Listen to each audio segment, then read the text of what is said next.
The corsets were a sort of challenge.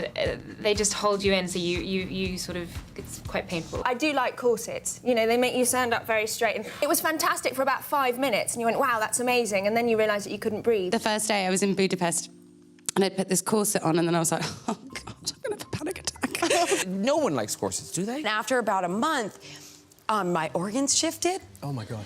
For years, I've argued against the myths surrounding the corset, that it was uncomfortable, cumbersome, restrictive, all that crap, right? And, well, turns out, I might have been a little bit wrong. Okay, listen, hear me out. As I've been growing my antique corset collection, I've noticed some very peculiar differences between Victorian corsets and modern corsets. And those differences actually do a lot to explain why corsets today can be so uncomfortable. The idea of comfort in corsets, it's a bit of a nebulous thing, right? Because everybody's different. But ultimately it comes down to 3 construction differences: the fabric choices, the boning, and the pattern. So basically the entire construction of the corset. Now, combining all these 3 things together, we actually get the first big indicator of a corset's comfort level, and that is weight. Now, when I started documenting my antique corset collection, I decided to weigh each corset just to kind of get an idea of what sort of impact it would have on the body. And I have corsets that date from, this is a girl's corset from the 1820s. This is one from the 1820s or 30s with its actual original busk. I have a summer corset from the 1880s. This corset's from the 1850s. This corset's from the 19-teens. Like, I have corsets that date for basically a 100-year time span, and they range from adult sizes to baby corsets, like this one here, for children and teenagers, for larger bodied women, for smaller bodied women. Like, I have a pretty decent selection. So even though my corset collection isn't huge by any stretch of the imagination, it is still, I think, pretty representative of at least an entire lifespan and a very long period of time of about 100 years. I've also borrowed and bought a selection of modern corsets at different price points. So I do have a fast fashion cheap one that was very popular on Amazon. I have a kind of mid-tier underbust net corset from Orchard Corsets. And then I actually have 2 different types of higher end upper level options from What Katie Did. Now, I don't have anything from Dark Garden Corsetry, which is kind of one of the more famous higher end modern corset companies today. And that's because, quite simply, I didn't know anyone who owned one that I could borrow, and also I didn't feel like spending upwards to $1,000 on a corset either. Frankly, there are other things I'd rather spend my money on. Now, with that being said, if you are someone who's watching this video and you do own a Dark Garden corset, I would actually love it and really appreciate it if you wanted to kind of participate in this data that we're building and weigh your corset and tell me what it weighs in grams. I would really appreciate it. Additionally, though, we're not going to talk about them too much. I do also have a selection of replicas and reproductions. One that Nicole made, the red corset that we reproduced last summer, the equipoise waist that we reproduced last summer, also my 18th century stays that are very old and well loved. So I have those there, and I kind of view those like a control almost, because all of those things are as close to reproductions of antiques that we can get, but obviously they're modern in that I used modern materials, I used modern boning, and they're a modern make, right? I'll explain why this is relevant a bit later in the video after we go through like ready-made corsets that are available to purchase for most people versus antiques. Okay, now disregarding my mid-century corsets as well as like the infant and children's corset, the median weight for my corset collection is 208 grams. Okay, so that's a little over 7 ounces. So the heaviest corset that I have in my collection is actually also one of my smallest. It's this ready-made size 20 corset that's been marked FP Marque de Boudoir 798. It is a glove fitting corset with how it's been patterned, and it dates from about 1880 to like 1900. This thing weighs a whopping 323 grams or about 11 ounces. Like, it is it's surprisingly heavy compared to everything else. And you can see it's one of the most heavily boned corsets I have. It's also boned mostly out of steel, which is why it weighs so much, and we'll get more into that later. Hey, okay, it's been a minute. I filmed this video back in like the end of January, very early February. I've been deep into book world right now, and as a result, I have been acquiring corsets. Some of them intentionally, some of them unintentionally, but I have an update to heaviest antique corset in my collection. It's this one. It's a CB L'Esprit. It was awarded gold medals at the Paris Exposition in 1889 and in Chicago in 1893. So this is an 1890s corset, okay? And this corset weighs more than any of my other antique corsets. This is now the heaviest one. And it weighs a whopping, hold, 381 grams, y'all. So it is the heaviest corset I have in my collection. It is also boned entirely out of steel boning. This baby, she's magnets. She has metal in her. All right, but she still weighs 8 ounces less than the What Katie Did corsets. So this heavily boned with steel still weighs less than this one, okay? Now, you'll be going, Abby, why is that? What's going on here? I'll tell you, this is the steel bone. This is it. They are not the same. This is essentially wire that's been wrapped in paper. Extremely lightweight, extremely flexible, not the same. Okay, so even though this corset is boned in steel, this corset's boned in steel, ultimately, like, the steel bones are not created equal. They're a lot thinner, they're a lot lighter, they're a lot more flexible than modern steel boning. And so I just wanted to interrupt this video to tell you all that. Also, yes, she's like really pretty. The other thing I want to tell you is that this video does have a sponsor, and it is BetterHelp. And we love BetterHelp because they are very supportive of this channel. And also, I believe that therapy should be accessible to people. And sometimes that means therapy has to be done online. Now, what BetterHelp does is they essentially act almost like an agency to connect you with a therapist. So you go, you log on, you'll fill out a survey, you'll answer a questionnaire, and within about like 48 hours or so, they'll connect you with a therapist that they think is the best fit for your needs. And that way you can meet with a therapist whenever you need. You can text with them, you can do video calls with them, you can talk to them on the phone if you need to talk to them in your car on the way to work or at a coffee shop while you're trying to find motivation to, I don't know, write a book. So if you are someone who has been considering giving therapy a try, I highly recommend it. I have been in therapy for years now, and it's done wonders for me. And frankly, let's be honest, there's a lot of body talk in this video because we're talking about corsets, and corsets talk about the body and the female body, and there's a lot of baggage around that. And so if this is feeling maybe a bit triggering for you, or it's making you feel a certain kind of way, like maybe it's time to just talk to a professional about that. So with that, there will be a link in the description below that will give you a discount on your first month of BetterHelp if you choose to give it a try. And with that, let's get back to the rest of the video, and a huge thank you to BetterHelp for sponsoring this video and making it possible for me to write my book. Okay, thanks. Now, the lightest corset I have in my collection is actually this 1850 to 1860 maternity corset. It weighs about 134 grams or 4.75 ounces, but it does have its busk removed. Now, if I add in a modern steel busk to this and then I weighed it, it still only weighs 163 grams or about 5.75 ounces. So it's still actually the lightest corset in my collection. It is also a 22-inch waist, so it is 2 inches bigger than the heaviest corset. It is also a lot shorter, like this is a much longer corset than this one by several inches, but still. Now, what about the modern corsets? Do you guys have a guess? Because it's insane. It is genuinely insane. This overbusk What Katie Did corset, it's a size 24-inch waist, and it weighs a whopping 623 grams, guys. That's 10 ounces more than this corset.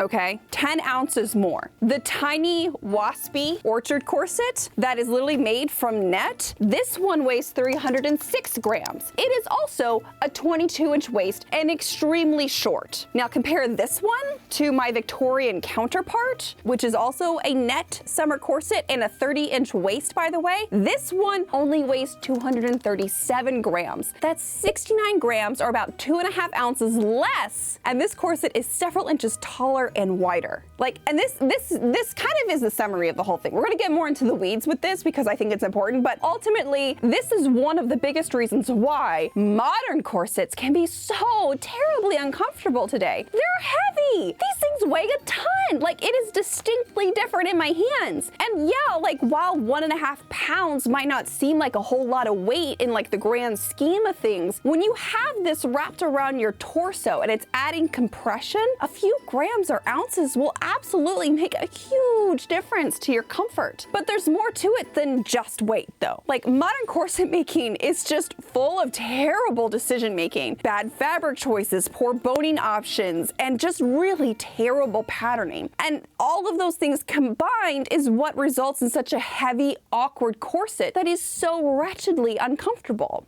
Hello, I am a Vienna sausage. That is horrific. Yeah, and even if it was... There's no give. This is awful. I'm not feeling any pressure points on my hips. I'm definitely feeling it here. Like, I'm not getting a hot spot, but just pressure. I mean, it's not the worst. Honestly, like... If they'd just given more room to, like, the hips and the butt area, I feel like that would have been... Genuinely, yeah, it just needs more room in the hips. What is this? Up and out. Like... I don't think there's any way that you... Whose boobs fit that? Part 1, materials.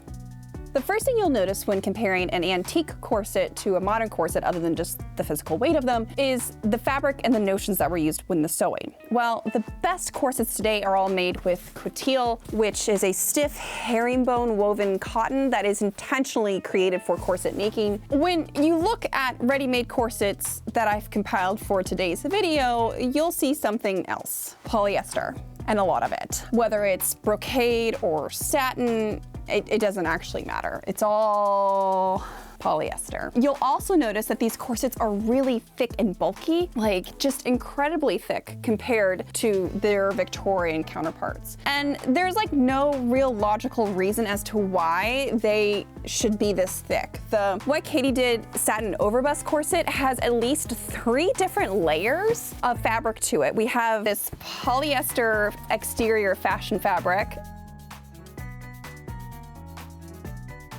We have this coutil lining, which may or may not be cotton. It might also be polyester. And then we have an inner layer that I don't even know what it is. I have no idea. I assume it's coutil, but I honestly, I don't know. I have no idea. It's a mystery.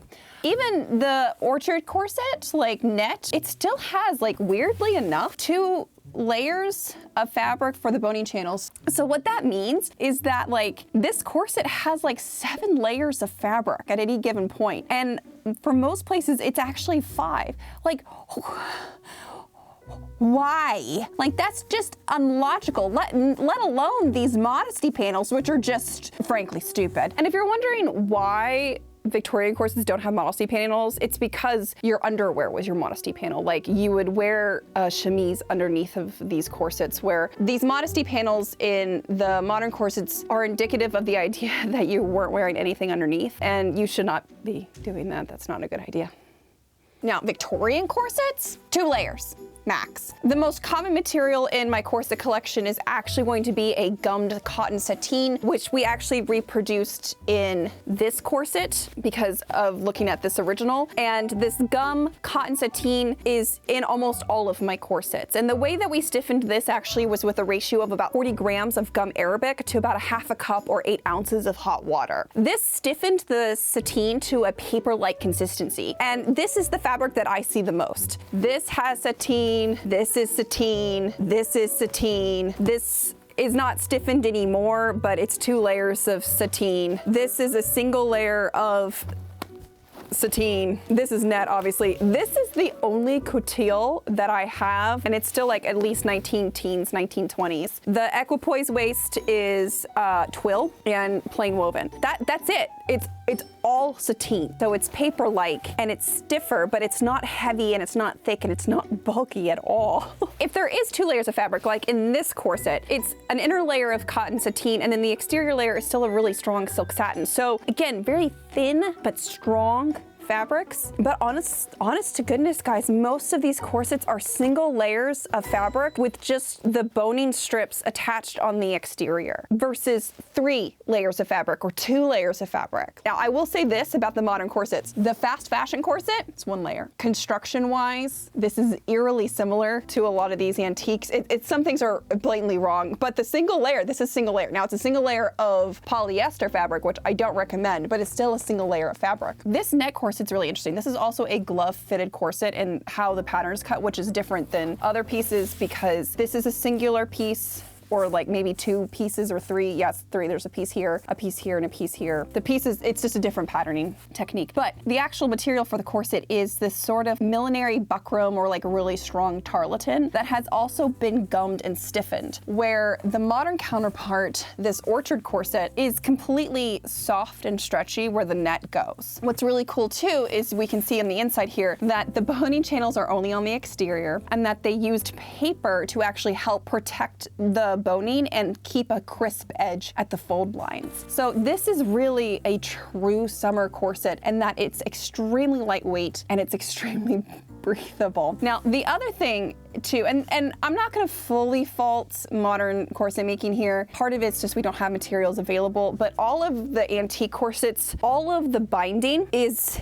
either just a plain twill tape or a lace tape hybrid that is meant to go on corsetry. But for all of the modern pieces, they're actually using homemade bias self fabric, and it's super bulky, it's super thick, and it looks really clunky. I can only assume that the reason they did this is to like help cut costs because they didn't want to spend the money on twill tape. Like, genuinely, I don't know. Maybe they didn't think it looked as good. I don't know. Because like when I look at the Victorian corsets and I look at the modern ones, like I personally think that the bias tape looks really cheap and unprofessional. And that's comparing it to the Victorian corsets where the edges of these tapes are often just cut and left raw. But like this is what's sitting underneath of your armpits and like possibly against your bare skin. Like on what planet would that actually feel good, you know? They also have like extremely thick and bulky corset strings for lacing. Again, fast fashion corset is honestly the most historically accurate with ribbon lacings, but like these thick like shoelace lacings compared to what these original corset strings look like, which are much thinner, it's just so much unnecessary bulk. The one exception I will give, even though it's not like it is a difference, is just the eyelets. I understand why modern corsets are using bigger eyelets. They take up more space, and so you don't have to do as many lacing holes. It's faster for lacing and wearing, it's fine. The other material issue that we have, which is its own thing, is how much boning is used in the modern corsets, and also the placement and what boning material they are using, which brings me to part 2, boning. I don't know how to explain this, but you can tell that it's boned in steel. These bones hit my rib cage, and they're pushing against my rib cage. It resists. It does not move with you at all. No. If you twist, it does not. If you bend, like, it does not. Yeah. Like, this is it. It is what it is. Yeah. I mean, but look at me. Bendy sausage. It's because of that. I can't tell if that's you cracking or the corset. That was the plus. That was the Yeah. could not do that in any of the other ones. Corset boning varied widely throughout the 19th century and early 20th centuries. The best option, the most durable option, the dream end-all be-all option is baleen, or whalebone, which is basically from the teeth of krill-eating whales, right? Like the blue, the bowhead, the humpback, etc. And it's cut into thin strips like this. Baleen is keratin, similar to our hair or fingernails. It's an alpha keratin. And when it's cut into boning pieces, it's extremely lightweight and very flexible. These boning pieces would also soften up and shape to the wearer over time and hold on to that shape. So the corsets really do assume the body of the wearer versus the body conforming to the corset. The opposite to that is steel boning, okay? And steel boning will always hold its original shape. I can bend this, right? This is gonna hurt. And it holds its shape. It's got a slight bend to it, but not much. It doesn't shape and hold. You can like bend it on purpose, but it's a lot of work to get it to shape, right? And it holds that shape. And so Victorian corsets, while they used steel boning, they were very strategic and purposeful where they used it. And they would bend the steel boning to curve over the body. All of my Victorian corsets, okay, have an abdomen curve. The front busk is clearly curved to go indent where the waist is and then curve out and over the abdomen. Even the size 20-inch waist, right, still has the abdomen curve. This 1820s to 30s corset, this busk, also has an abdomen curve. They put it into the wood, okay? Modern corsets, they don't do that. They're flat. All of them are flat. This What Katie Did corset, completely flat. This actually curvy What Katie Did corset, it's flat. There's no shaping here. There's nothing. It has decent hip room. Like, it just is. And like towards the front too, it's not just like the hips are pushed. Yeah, in no, one there's place. definitely, like- there's expansion for tum. Yeah, there's like curve, but this is not curved, and you can tell. Yeah. Oh yeah. This definitely needs to be curved, and it's not. And so what that means is you have this flat, heavy steel boning pressing onto your stomach. We don't have flat stomachs. Most of us don't anyways. And before we have a corset on, and we definitely don't have flat stomachs after, because the flesh, when you squeeze in the waist, it has to go somewhere. I am currently working on a video about like the history of baleen as a boning material and like why it was such a great material. So I'm not gonna go too much more into the weeds about it here. It'll be coming out soon, so you can just watch it when it comes out. Now, because baleen was so popular, obviously we had an overhunting and harvesting of the whale population. And so throughout most of the Victorian era, they were trying to come up with alternatives to baleen, and they were having a difficult time doing it. So we have steel used in very strategic places. We also have baleen alternative boning, like the wall-on boning, which we discussed in the equipoise waist video, that it's supposed to be a baleen alternative. Also, you can see how different the wall-on is compared to the steel. Like, it's very, very different. Also, like, here's plastic artificial baleen.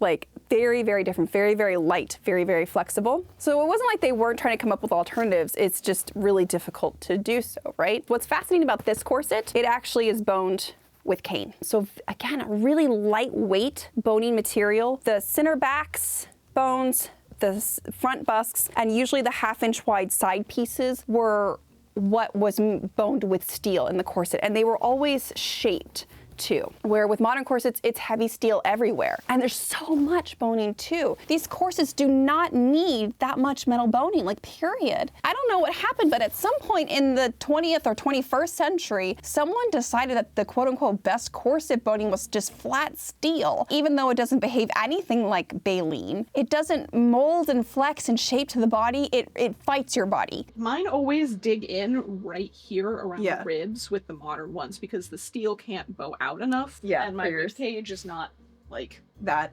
it's straight. yeah. And so it's like miserably uncomfortable, and it's heavy. Like, that's one of the reasons why these corsets are so heavy, is that there's so much steel in these. So now add all that steel with the poly layers, it's like, ugh, woof. And like, yeah. And the heaviest Victorian corset that I have, this one is boned out of steel. But that steel is still a lot lighter weight than this one. And this one has a lot more boning in it too. Like, it has 1, 2, 3, 4, 5, 6, 7, 8, 9, 10, 11. There's 14 bones, not including the busk. Where this What Katie Did corset has 11 bones, not including the busk. And this corset is still double the weight of this one. That's how much heavier the steel is compared to the Victorian steel too. So that's just it. Even the steels are not created equal, like, they are fundamentally different. We also have a distinct lack of cording in modern corsets, which frankly I think is a shame. Cording does such a great job at giving like the soft support. This 1830s, like 20s corset, the only boning it has is the wooden busk. Most of the structure of this corset actually comes from the cording at the bust, down the sides, and across the back shoulder blades. You can still wear this relatively comfortably without having to even have the busk in. This kids corset from the same time period, it actually doesn't have any boning at all. It has cording down the center back. This 1880s corset that I reproduced last summer also heavily relies on cording. This corset has such little boning bowing in it, but it was still so supportive around my bust. My biggest issue with this corset was just that it was so tight around my hips because there's no room. And it just really needs some gussets and gores at the hips to make it more comfortable for my body type. But this actually brings me to the next issue with modern corsets, and that is really shitty patterns. Chris, where do you think I don't like the way this feels? It is not curvy enough. Yes, it is digging into my back like crazy. So yeah, you can see that that is very wrinkly. Yeah, that's what Katie did. What is that? That is not cool. That's the fact that they clearly made it flat on a machine. Le tube. Le tube. Le tube. I am un Vienna sausage. Even I thought this would, honest to God, be curvier, like because we have the gores there. It's not. I can feel that. I can feel that. Like immediately, I've been standing here just like chilling, and I'm like, yeah, it. Sure. This is really right long. Here. That actually, Yeah. that if I wore this for a long time, that's so long. Why is that long? Now, well, obviously some of these corsets did give me a visceral reaction. I feel like a sausage in this. That is horrific.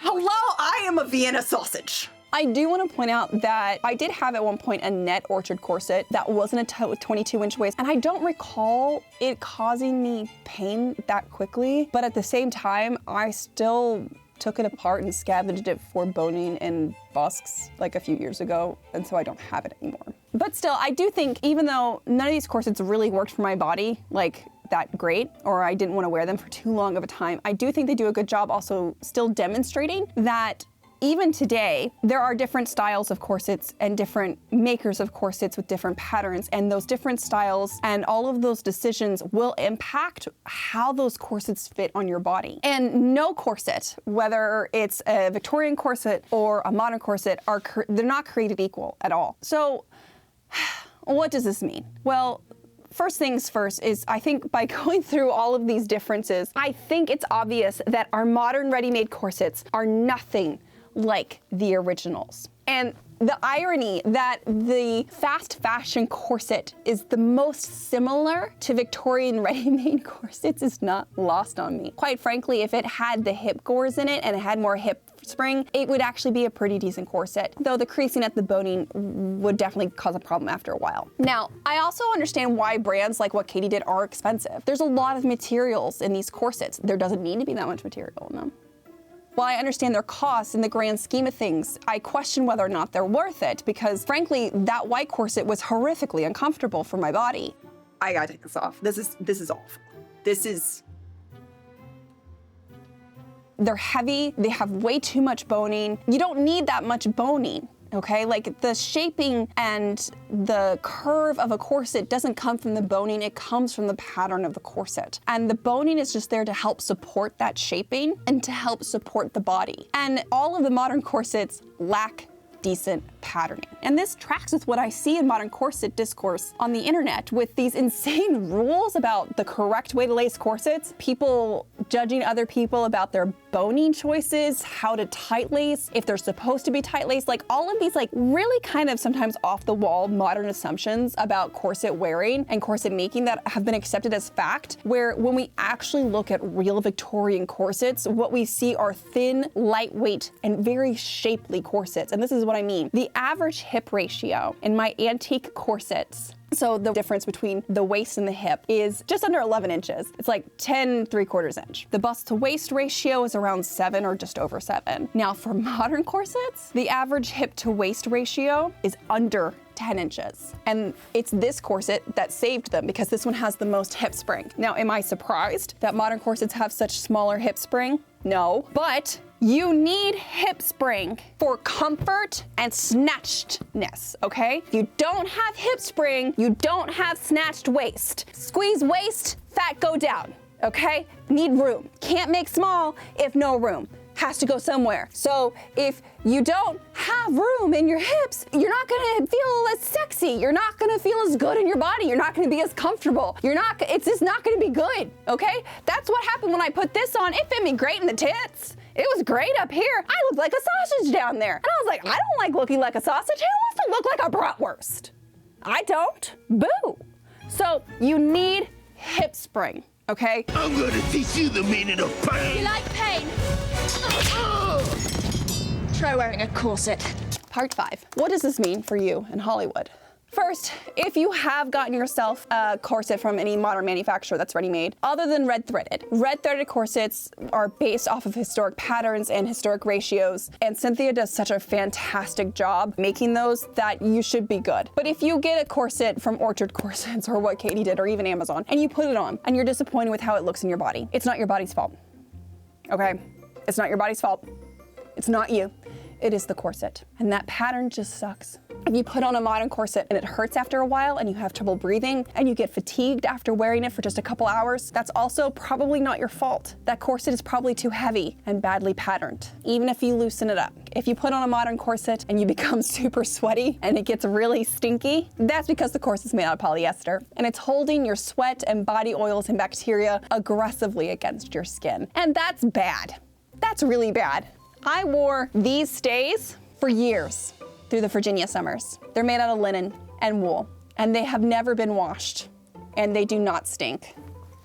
They literally smell like linen. We cannot judge Victorian corsets based on our own experiences with their modern descendants. Like so many things, knowledge has been lost over time, either due to experts dying out or just capitalistic industry pushing shittier materials over better options because they're cheaper. This is also why modern people, like actors, wear corsets and complain about them. Sometimes they're not bullshitting for the clickbait of it all. Sometimes they've actually been put into something that is pretty freaking terrible and it doesn't fit them. Now, here's the thing, if you're into modern corset making or you're into tight lacing and waist training, you don't need 3 layers of fabric for a corset. You don't even need 2, okay? Waist cinching and curviness is not achieved through boning, but through pattern. And adding more steel without even trying to bend it to mimic the curve of the human body does nothing more than make the corset hotter, heavier, and more uncomfortable. Not all corsets are created equal, but I do hope you enjoyed this video. If you did, please give it a thumbs up, subscribe if you haven't already. And if you want corset things, I have corset totes, I have corset posters, I have corset pins, I have all the corset things because we love corsets here because I'm working on a book about corsets. And with that, my friends, I'll see you back here next time with another video. Lace appropriately, my loves. Lace smartly. Don't look like a sausage. God. And like, Don't look at me. Don't Yeah, I was gonna perceive say- me. And this thing, it weighs, oh my God. And this thing weighs a whopping, wait, why is this like moving so much? Okay.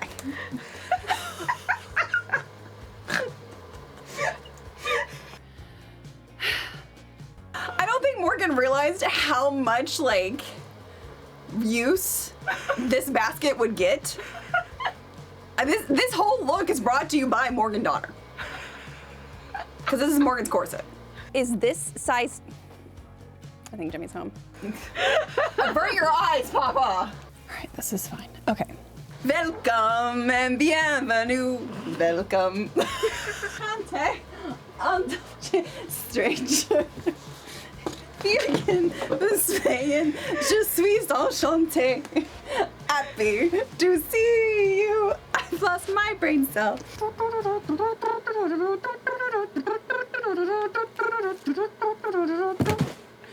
boom, boom.